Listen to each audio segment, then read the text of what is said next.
moment for me. The things that this 30-year Army veteran shares with me just blows me away each and every time that I meet with him. And it gets bigger and bigger and bigger and bigger. So let me give you a little background. Since the onset of operations after our 9/11 attacks, over 2 million military members have served or been deployed to Iraq and Afghanistan. Now, unfortunately, over 40% of them are coming back with what we call our signature invisible wounds, which is led by PTSD, post-traumatic stress disorder. Unfortunately, also, over half of them have not yet sought treatment for whatever barriers and what have you. Unfortunately, the military framework Colonel Johnson just shared with me, because she stepped out of the Army Surgeon General's office Friday and called me on the phone,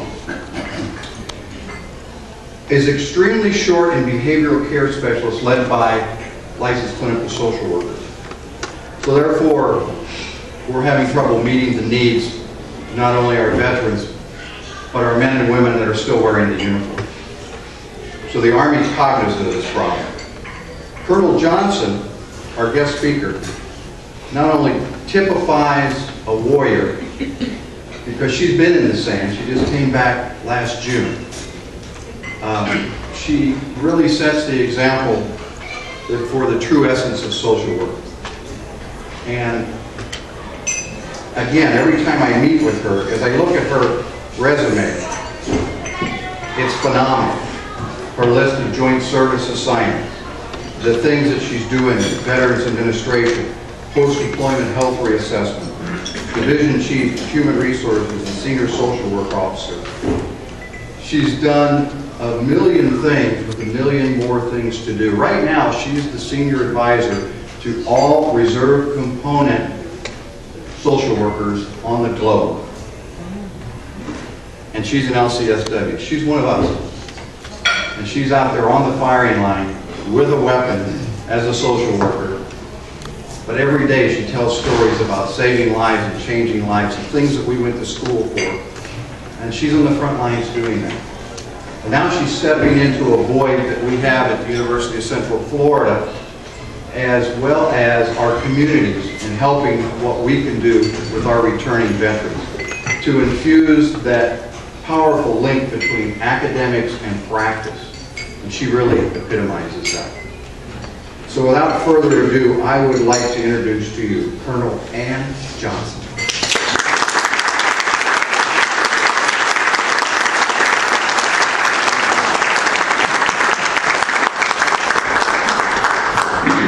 Don't believe it. I think the hype is probably a bit more. Michael embellished, I think, a few things. But I stand here in front of you as a colleague. Michael said I was on the front line with a weapon. Now, God, that's a scary thought. I've had soldiers say, "Man, if you're the last one standing, just get the white flag." I have to tell you, as a social worker, working with soldiers is probably one of the greatest days of your life. It's a privilege to be a soldier, to have been in the sand with them, because it's folks that are young, that are really the heroes of this war. It's not all farts like me who get a decent paycheck. But it is a privilege to be with them and to hear their stories and be a clinician for them. So it wasn't hard for me, I think, when I thought about this speech, because it kept evolving. I kept thinking about telling funny jokes that my husband didn't want to hear, but I'll tell one anyway. While I was deployed, they called it Colonel Forward and Colonel Rear. And the other officers with me, "What is Colonel Rear spending your paycheck on now, Colonel Forward?" And they were always excited to hear about his little projects. He got a new truck, he got a new, flat screen. They were, you know. So that's kind of the joke about my husband. But I want to say thank you to him for, you know, supporting and doing the wash and grocery shopping. Who knew? All right. So there I am. That's my joke for the night. But to be a little bit more serious, I thought about the themes of social work this year. That we change futures. How appropriate. Because I want to talk to you about a new normal. We come back, and I use that term we. I was in deployment light. I was in Kuwait, and we complained about the lobster being overdone. And, you know, Avatar, you know, we got free movies, so don't cry me a river. But I did have to wear body armor and carry a weapon when I went into Iraq. It's a little bit scarier. I sat in Saddam's palace. That's a pretty much of a wow factor, I think, for social workers. But getting back to changing futures. I had a soldier, an Army National Guard, Florida National Guard, and I don't know if you know this, but the Florida National Guard has recently come back. Citizen soldiers. You know, they wear the uniform, and but they're within the communities. Probably folks that run into in Publix, maybe erratic driving. Yeah, because they just got back. But this guy had been deployed for 3 times. He had been in the Battle of Fallujah and recently came back. And he said to me, I can only stand to be around other veterans or other soldiers. I don't feel comfortable around civilians. And he had been actually in a PTSD program in Landstuhl, Germany, which is the major Army medical center for folks coming out of theater, and I use theater coming out of Iraq or Afghanistan that have been wounded. And he was in a program there, and he said, you know, the woman that ran it was a civilian. And I said, yeah, okay. He said, and likely, you know, I only feel comfortable about telling you folks in the suit that are behavioral health. He said, but she kind of wore me down, and I started to feel comfortable. And he said, I want to find that new normal where I can go out into society and be around folks. I don't know if any of you eat at those high-end restaurants like Denny's, but you can always tell a vet because they're seated where they can see 360 and they've got access to the door. So, you know, maybe just look. And we observe, as social workers, I think we're great observers. But how to get that soldier back to being a citizen soldier, to be able to love. He had a marriage that broke up, I think, on the 2nd deployment. He's isolated, can't sleep. Kind of, that's the big signature. Think about when you can't get enough sleep. These folks aren't sleeping. Alcohol, self-medication, trying to get some sleep. And it can be kind of scary out there, you know, on that trajectory when you're coming off of that plane after a 28-hour flight, and you're thinking, damn, I can't wait. I remember touching down in Camp Shelby, Mississippi, for all places. And all I could think of was wanting a pulled pork sandwich from Three Little Pigs. But the green, things were so green. And I wasn't kind of, it was freedom again. So, but let me get on with my story. I just returned from an Army conference. And while I was there, one of the sessions was war trauma and returning veterans through World War II to the present. And the key speaker was a Dr. Childers from the University of Pennsylvania. And he, baby boomer, somewhat like myself, probably some of you may fall into that category here. And he wrote a book about World War II veterans coming back. And really opened my eyes. I thought I knew it all. Oh, here I am, you know, I know it all. boy, I don't. Learned a lot. He said one of the things, Tom Brokaw did not do a great service to the greatest generation.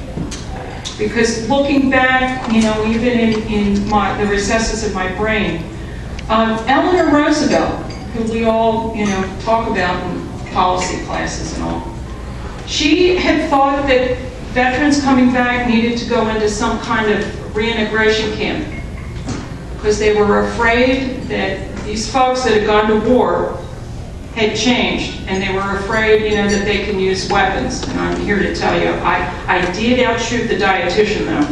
That was a big thing for me. But Dr. Childers talked about a man in his community, and he said this man would go from telephone pole to telephone pole every day. It's just kind of an oddity in the community. And his mother made the remark, he wasn't that way before the war. He was very bright and promising before the war. And I didn't realize that the divorce rates were through the roof back from 46 to 48, that a lot of families had a lot of problems, especially young folks that had married before the war and they didn't know what to expect from these men and women coming back. So it really opened my eyes, but it also talked about, and this has been documented through in BC when folks return from the war. You're not the same. Trying to find that new normal. Anybody ever see, it's a World War II classic, The Best Years of Our Lives? Yeah. And I think that's a movie that was really very realistic about what veterans were facing when they came back from the war. And the title is pretty prolific because it questions, were the best years of my life before the war? Are that new normal? What's that going to look like? But I want to take you back to that movie, and it talks about 3 veterans coming back. Kind of a hotshot, you know, Air Force with the golf clubs. I'm only kidding. But he was, any Air Force in here? Oh, okay. We love the Air Force. We always like to follow them because we know the best places to eat. And let me tell you, the base in Kuwait, you go over to the Army side, sand, hotter than hell. But the Air Force, they had brick pavements. And it was cooler over there, so I spent a lot of time over at the Air Force Base doing clinical work. But anyway, it takes a kind of, he was a soda jerk before he got, you know, this spiffy uniform, and he was a bombardier in a plane. And then there's Al, who was a banker before he went over, and was an NCO, a sergeant in the infantry. And then there was Homer, the sailor. The actor who played him was a veteran and came back. He was burned when his ship went down, so he didn't have arms, he had hooks. And the 3 of them, you know, clandestinely meet, and they fly on this, I don't know, bomber B-52, I don't know. But that's not the point. So they're coming back to, you know, their communities. And you see them in the taxi, and they're afraid. Homer suggests that they all go to the bar before they go back. Because Homer, a young guy, was the football star, engaged to a lovely young woman, but very afraid of what it was going to be like when they saw these hooks. But she overcame, the fiance. He was isolating himself, was drinking, really was kind of trying to push her away. But through her strength, she persevered forward and helped him realize that he was more than just these hooks. Al, coming back, you know, the banker, they lived in a very upscale apartment, and he's in his E7 uniform, and walks in, you know, and the guy behind the desk, oh, you know, what are you doing here? You don't belong. He said, but I live here. And then Captain Fred, you know, the good-looking one with the uniform, he had married kind of a, I don't know, you want to call her a gold digger maybe? I don't know if that's politically correct. But they had met when he was in training. I think they knew each other 20 days. So, you know, she had married this, you know, guy that was in uniform, not the soda jerk. And she had been enjoying his, you know, paycheck. And but Fred goes back to where his father and stepmother live, and it's really kind of a dump on the wrong side of the tracks, expecting to find his wife there. Well, you know, they said, oh, she moved out, she's in an apartment, and oh, by the way, she's working in a nightclub. So, you know, he was expecting to come home to see, you know, his waiting wife, and she's gotten on with her life and doing other things that is left up to the imagination. And Al comes back, he's married 20 years, and he's got, I guess, a young adult child and a teenage son. And they're not expecting him home, but he walks in and he says, we're going out. So he takes his wife and daughter to every bar he can find and is living it up. And meantime, they run into Fred, who is also drunk. But it turns out that Fred spends the night at Al's, and he's having nightmares. You know, he's having flashbacks, and you know, he's breaking into a cold sweat. And so, themes I think I'm trying to get at are, you know, when we talk about reintegration or readjustment or trying to find that new normal, is that these are some of the things that, you know, military people are coming back to. And families are having to deal with, you know, some of these things. So let's look at those. So we've got kind of World War II. Fast forward, and I was at this conference to the panel, was a Vietnam vet. He admitted to still sleeping with a nightlight, and he had his, what we call in the Army, battle buddy, there supporting him. And he talked about, he was 19, and had gone to war, or was a Marine. And one of the prolific things he talked about was his first kill and how upset he was. And he said he had to figure out how he could survive. So he had to make the enemy an object so he could get through. All right? I asked the question because I wanted to know, was there more? And he, another KU grad, but when I said a rock chalk Jayhawk, he went, whoa.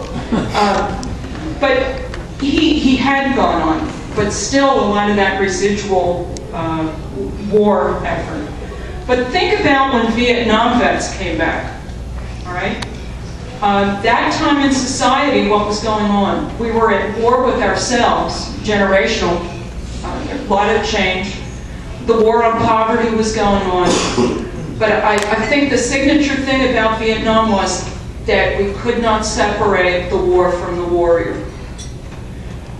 You'll hear stories about folks trying to grow their hair long enough so they wouldn't stick out as being military. They were spat upon in the airport.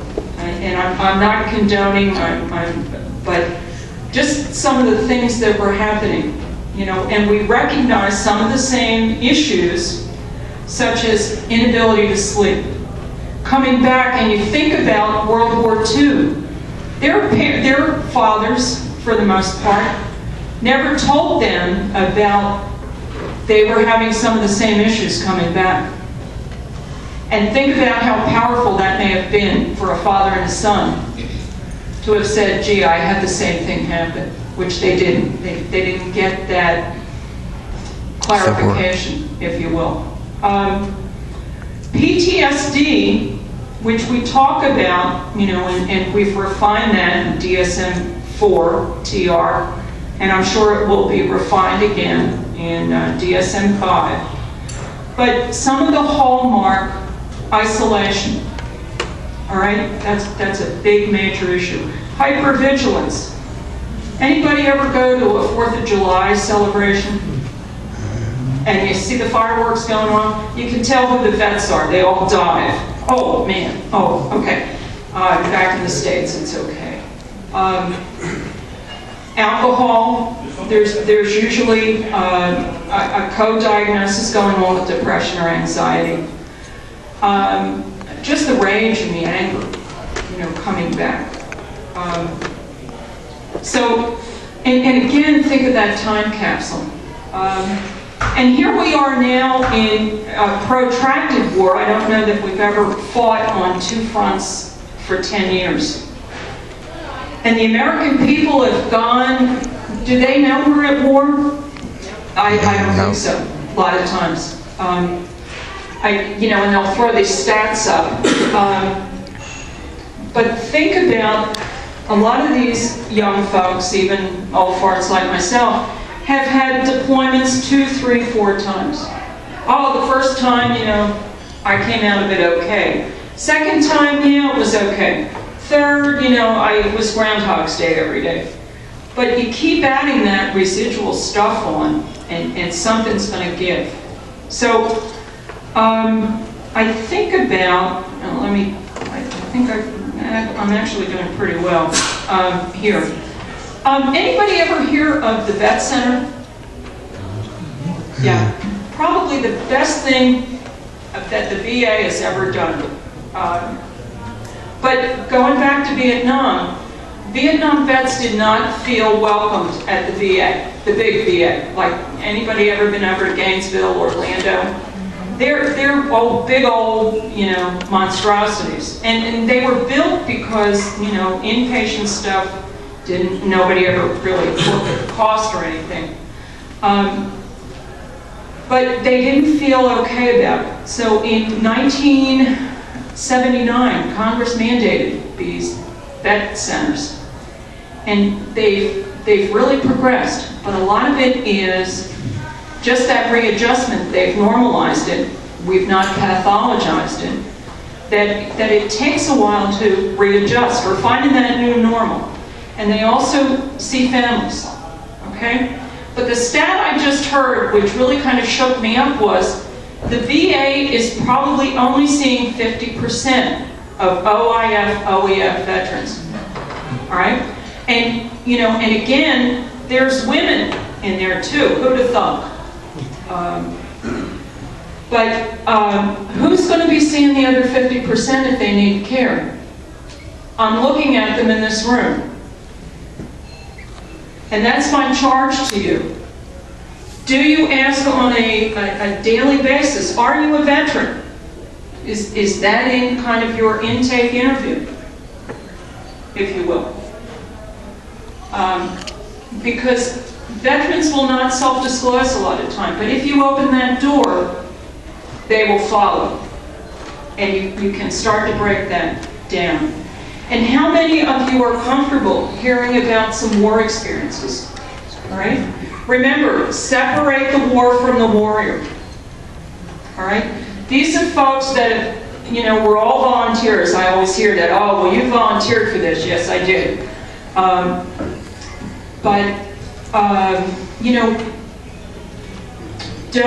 Don't turn in disgust or anything. Try and think about walking in a pair of boots. Okay? So let's go back to that soldier who voiced a desire to live in the world and not be closed off. And we already talked about that the VA is only really being able to see, 50%. There's a lot of folks that don't want to go to the VA. Who'd have thunk? Sometimes you walk into the VA and I'm ready to walk right out. But I will say in their favor, I thought I'd better be able to, if I'm going to walk the walk, talk the talk, and I went through enrolling in the VA, not as easy a process, and having to go through this 3-hour, have you given, a fecal sample, and I was like, what? That's a little levity here. But they are doing a very good job recognizing female veterans. And I want to make a plug for the Vet Center too. They also do military sexual trauma, because sometimes people do bad things in bad places. But getting back to making change possible, think about our core values as social workers. We're called to work with diverse populations, okay? We have a logo about cultural competence. And I would charge the military and the ethos and families and their children, think about the trauma that children go through when a parent is deployed. If the parent staying back is not doing well, is depressed, that's going to have some bad outcomes for children, all right? And working with, spouses or, caretakers to help them be able to stay at home, and slog through, the laundry and children. And, my husband had deployed, and I'm stuck with 3 kids. I kept calling, can you activate me, I tortured my sister, I'm going, because she was my family care plan. But also being mindful of being non-judgmental, all right?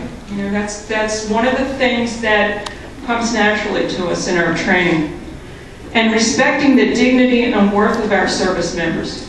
You may not agree with what's going on, but again, we're not going to repeat Vietnam, and we're not going to, and veterans and their families. Because I'll tell you what, families do a hell of a lot for those of us that are in service, all right? A lot of times we couldn't come back, especially without that strong social support. And the community. A lot of things, vets come back, and a lot of the National Guard, which we got very concerned about, they're not coming back to jobs. Big problem. And just that we see the strength in human relationships, how important that is. And foster our work and acceptance, especially with this well-deserving population. So I'll get up and I'll sit down and stop my jokes. But I just want to say that I'm proud to be in this uniform. And I'm very proud to be a social worker. Because we bring a very unique aspect to the fight.